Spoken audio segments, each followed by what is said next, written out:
Hi hello views, good morning. ఇవాళ మా వంట బ్రౌన్ రైస్ రెడీ అయిపోయిందండి.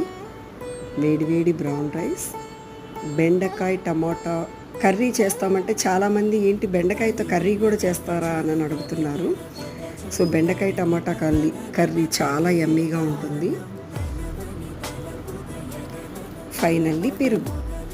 ఇవాళ కొంచెం పెరుగు తోడుకోలేదు ఇంకా, బట్ తినే టైంకి తోడుకుంటుంది. అండ్ ఇవాళ సైడ్ డిష్ ఇంకేదైనా డిఫరెంట్గా కావాలి అని అడిగాడండి మా ప్రహ్లాదు. సో అందుకని పొంగనాలు రెడీ చేశాను. మీ ఇంట్లో ఎంతమందికి పొంగనాలంటే ఇష్టపడతారు? రండి ఫ్రెండ్స్, కమెంట్ బాక్స్లోకి. నెయ్యితోటి పొంగనాలు ప్రిపేర్ చేశాను ఇవాళ. చాలా యమ్మీ టేస్ట్ వచ్చింది. నెయ్యి విత్ పొంగనాలు కదా, చాలా బాగుందన్నమాట. Thank you.